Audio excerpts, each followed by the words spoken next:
ちは、お写真研究員の井桜です。今回は日本人女性の身だしなみのお話をします。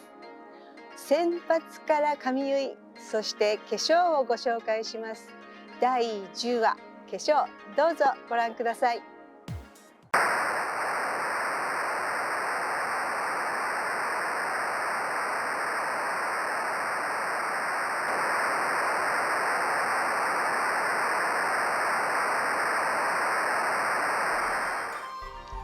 女性が腰まで着物を下ろし洗髪をする姿は、江戸時代の浮世絵にも化粧絵としてよく描かれた女性の生活習慣の中で最も女らしく、色気を漂わせるその姿は、明治になっても横浜写真に時折登場する。熱いお湯にふのりを浸してよく溶かし、そこにうどん粉を混ぜ合わせたのが今でいうシャンプーである。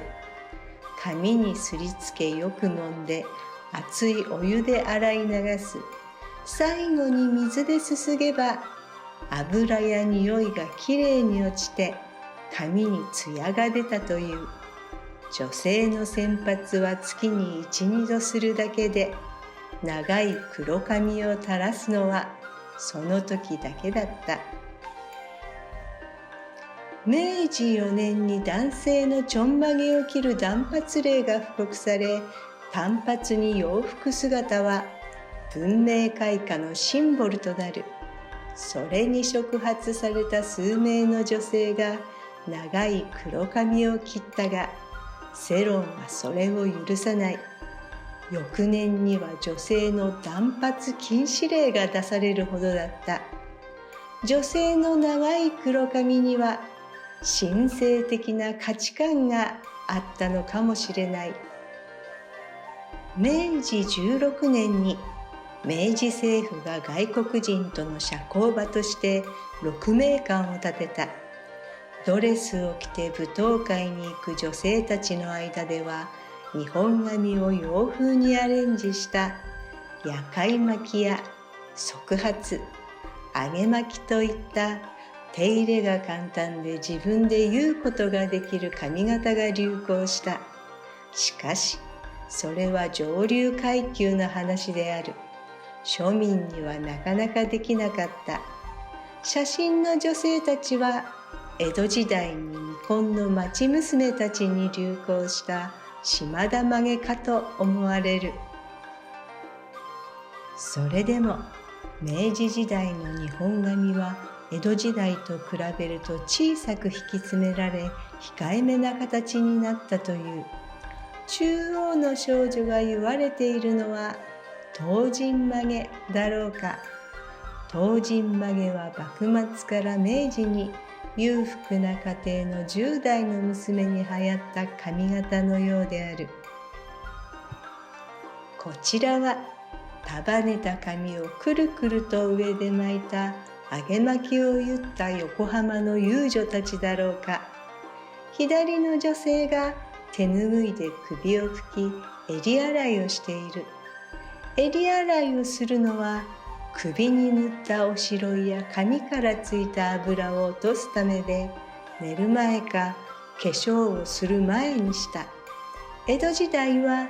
米ぬかを入れたぬか袋をお湯につけぎゅっと絞ったもので顔や体を撫でて洗っていたが、写真の金だらいの手前には石鹸が置かれている。当時の国産の石鹸はまだ粗悪品が多かったという。舶来品の石鹸だろうか。さすが横浜の遊郭はハイカラである。古くから日本人の化粧は口紅の赤、おしろいの白、眉墨やお歯黒の黒の3色が基本だった。明治になると眉剃りやお歯黒の習慣は廃止されたが、おしろいはつきがよく伸びのある鉛おしろいが広く使われていた。しかし明治20年に歌舞伎役者が不調を訴え、慢性鉛オシロイ中毒と診断され社会問題となる。そこから鉛を使わないオシロイの開発が始まったそうだ。写真は幕末から明治初期の間に撮影されているので、この女性はまさにその鉛オシロイを使っていると思われる。手前にある器に水で溶いて作ったオシロイが入っているのだろう。オシロイは顔だけではなく、首筋や襟足、耳や胸まで塗った。全体に熱くならないように均一に塗るのが一般的だった。しかし、座っている女性は、顎より上の顔の部分は薄塗りである。この塗り方は、当時人気の女型の歌舞伎役者の塗り方を真似たもので、多くの女性に流行していたようである。月に1、2度しかしない洗髪の後は、髪結いに日本髪を結ってもらうが、普段は起きた後、髪の表面や遅れ毛の乱れを自分で整える。そして最後に、絵鏡を使い合わせ鏡で髪や首筋のおしろいを確認した。絵鏡は古くからあり、日本で合わせ鏡をする習慣がいつから始まったかは定かではないが、江戸中期頃に北川歌麿が合わせ鏡をする女性の姿を描いている。合わせ鏡を覗き込む女性の姿は、どこか妖艶に写ったのかもしれない。横浜写真にもよく登場する。